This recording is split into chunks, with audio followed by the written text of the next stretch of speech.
Shalom Bapak Ibu Saudara-saudara yang terkasih di dalam Tuhan Yesus Kristus. Kita bersyukur karena kita bisa bertemu pada kesempatan ini, dan saya akan menyampaikan renungan firman Tuhan bagi kita sekalian yang terambil di dalam kitab Amsal pasal 10 ayat 19 sampai ayat 21. Beginilah firman Tuhan. Di dalam banyak bicara pasti ada pelanggaran, tetapi siapa yang menahan bibirnya berakal budi. Lidah orang benar seperti perak pilihan, tetapi pikiran orang fasik sedikit nilainya. Bibir orang benar menggembalakan banyak orang, tetapi orang bodoh mati karena kurang akal budi. Demikian pembacaan firman Tuhan. Bapak Ibu sidang jemaat sekalian, kita bisa mengenal seseorang melalui hal-hal yang bisa dilakukannya. Hal-hal yang bisa dilakukan tentu adalah hal-hal rutin. Misalkan kita mengenal seorang yang berprofesi sebagai pedagang, maka tentu pengenalan kita dan kesimpulan kita akan orang tersebut dipengaruhi oleh hal-hal rutin yang dilakukannya. Tidak terkecuali juga kita bisa mengenal orang melalui perkataan-perkataan yang ia ungkapkan. Dan di dalam ayat firman Tuhan yang kita barusan baca ini juga bicara tentang perkataan. Dan di dalam perkataan tersebut, menurut kitab Amsal ini ada beberapa istilah yang memang merujuk kepada perkataan. Misalkan di sini adalah bicara, menahan bibir, kemudian lidah, dan juga bibir orang benar. Artinya bahwa memang topik yang sedang dibahas di dalam ketiga ayat ini adalah tentang berbicara, tentang perkataan. Nah, di dalam hal penulis Amsal menjelaskan tentang dampak daripada perkataan, maka justru yang kita lihat di sini penulis Amsal membuat dua identifikasi orang, seperti yang kita bisa lihat di dalam pasal ke-10 ayat yang ke-20 dan juga ayat yang ke-21. Dua identifikasi orang di sini yaitu orang benar dan orang fasik.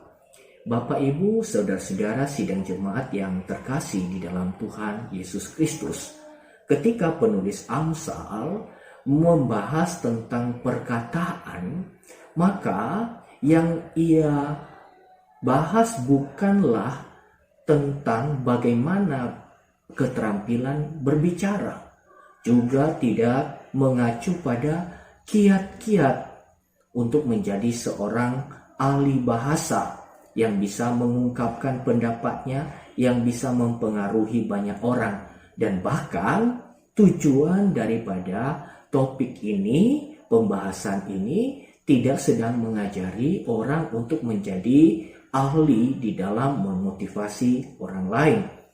Tetapi kita tetap mengingat tadi bahwa pembicaraan atau penggunaan kata-kata itu dikaitkan langsung dengan status, yaitu orang benar dengan orang yang fasik. Jadi teks ini mengacu kepada sesuatu yang dipunyai oleh seseorang berdasarkan identitasnya. Seorang yang benar, dia menyimpan kebenaran di dalam perbendaharaannya.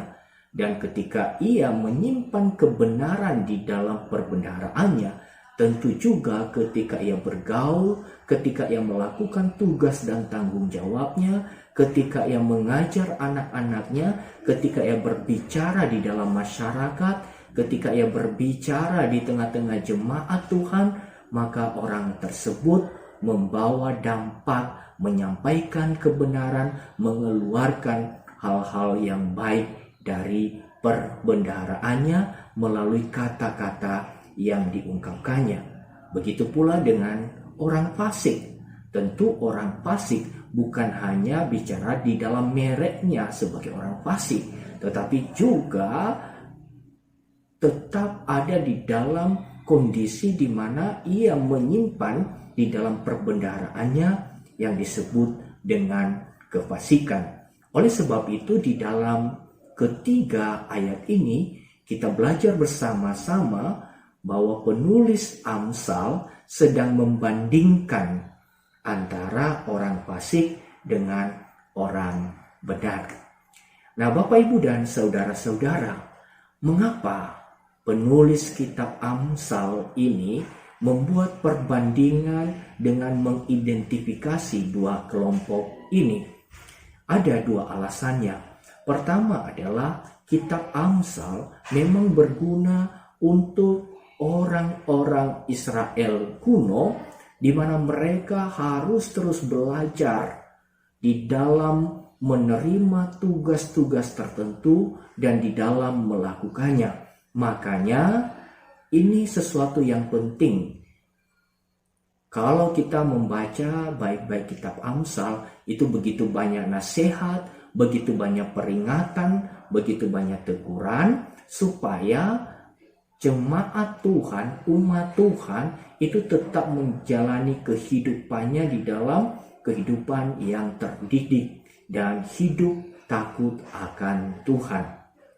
Pertimbangan yang kedua adalah bahwa kitab Amsal ini tidak hanya sekedar memberikan nasihat secara moralitas, tetapi yang lebih mendasar daripada itu adalah bahwa melalui nasihat-nasihat ini sebetulnya umat Tuhan sedang menjalani kehidupan sebagai orang yang takut akan Allah, yang hidup sebagai umat covenant, yang hidup sebagai umat yang takut akan Tuhan, yang hidup di dalam keselamatan yang diberikan oleh Tuhan.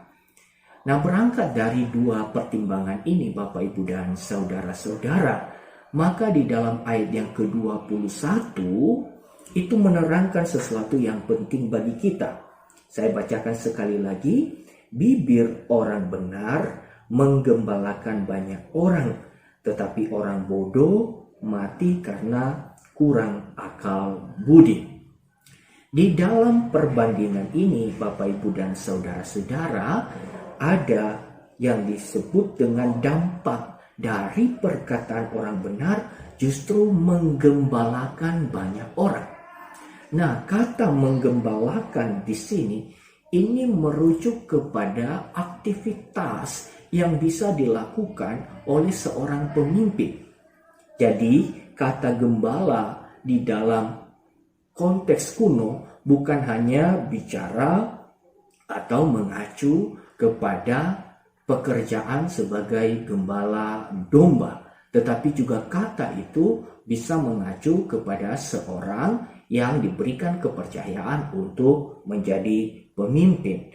Nah, di dalam ayat yang ke-21 ini bicara tentang apa? Bicara tentang pengaruh daripada perkataan orang benar. Perkataan orang benar dampaknya luas, bisa mempengaruhi banyak orang, atau di sini dikatakan bahwa itu menggembalakan banyak orang, membuat orang menjadi membuat orang lain bisa mengalami pimpinan, bisa mengalami akan yang disebut dengan kebenaran, bisa menerima kebenaran, bisa menerima didikan. Sementara kontrasnya adalah bahwa orang bodoh mati karena akal budi. Nah, oleh karena itu, Bapak, Ibu, dan saudara-saudara, melalui ayat 21 ini penting sekali untuk kita bisa pelajari bahwa sebagai umat Tuhan, sebagai orang yang sudah diselamatkan oleh Tuhan, tentu kita memiliki identitas yang jelas. Maka oleh karena itu kita memeriksa akan kehidupan kita. Apakah melalui perkataan kita itu orang-orang mengalami dan menerima kebenaran, atau justru perkataan kita tidak berdampak apa-apa, atau justru juga malah menyakiti banyak orang. Tapi kuncinya di mana, Bapak, Ibu, dan saudara-saudara? Penulis Amsal mengungkapkan kepada kita betapa berharganya perkataan orang benar. Nah, bagaimana itu perkataan orang benar? Kalau kita meringkas, ada 3 hal. Perkataan orang benar itu adalah tidak murahan atau tidak omong kosong. Perkataan orang benar itu begitu berisi, begitu penting, dinanti-nantikan. Artinya sepanjang hidupnya orang benar tidak hanya asal ngomong, tetapi selalu memiliki nilai. Kedua, Bapak, Ibu, dan saudara-saudara, itu disebut seperti perak, artinya berharga. Dan di sini yang terakhir tadi, menggembalakan banyak orang. Nah, kita sampai pada penghujung renungan ini dan pertanyaannya begini, Bapak, Ibu, dan saudara-saudara. Bagaimana orang benar bisa memiliki ketiga nilai ini? Maka, Bapak, Ibu, dan saudara-saudara, jawabannya adalah orang benar memiliki sumber kekayaan rohani. Itu satu hal. Mereka memiliki sumber kekayaan rohani. Sumber kekayaan rohani diambil dari mana? Dari firman Tuhan. Jadi perbendaharaan mereka itu akan terus-menerus bertambah-tambah oleh karena mereka memiliki sumber kekayaan yang tidak putus-putusnya. Maka oleh karena itu, Bapak, Ibu, dan saudara-saudara, marilah kita bersama-sama juga ada di dalam kekayaan rohani ini. Jangan kita meninggalkan akan perenungan firman Tuhan, belajar firman Tuhan dengan tertib. Karena itu akan menolong kita memiliki perbendaharaan. Sehingga saat kita memberikan nasihat kepada orang, itu nasihat yang kita berikan itu berasal dari kebenaran, bukan berasal dari kutipan-kutipan orang-orang bijak yang kita pun juga tidak kenal. Itu satu hal. Kemudian yang kedua adalah terlatih secara disiplin dalam belajar. Tentu ini bukan sesuatu yang asing, tetapi juga bukan sesuatu yang mudah untuk dilakukan. Kita perlu juga berlatih secara disiplin dalam belajar. Belajar apa? Belajar kebenaran firman Tuhan.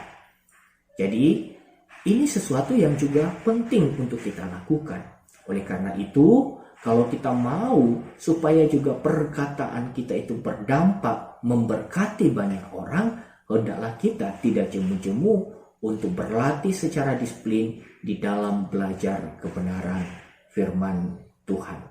Maka dampak daripada perkataan orang benar yang bisa menggembalakan banyak orang adalah ia seorang yang dengan perkataan yang benar bisa menyampaikan hal-hal yang segar kepada orang lain.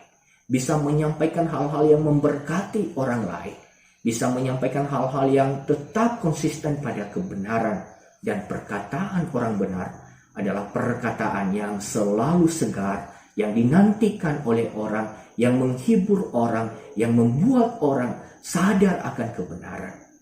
Dan melalui perkataan orang benar juga, ia memberi kekuatan serta secara konsisten memberi kebenaran kepada orang lain.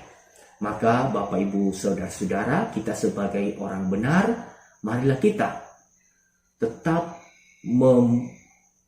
menambah perbendaharaan kita secara tekun di dalam kita merenungkan kebenaran firman Tuhan dan juga di dalam kita belajar secara disiplin kebenaran firman Tuhan. Kiranya Tuhan menolong kita sekalian. Amin.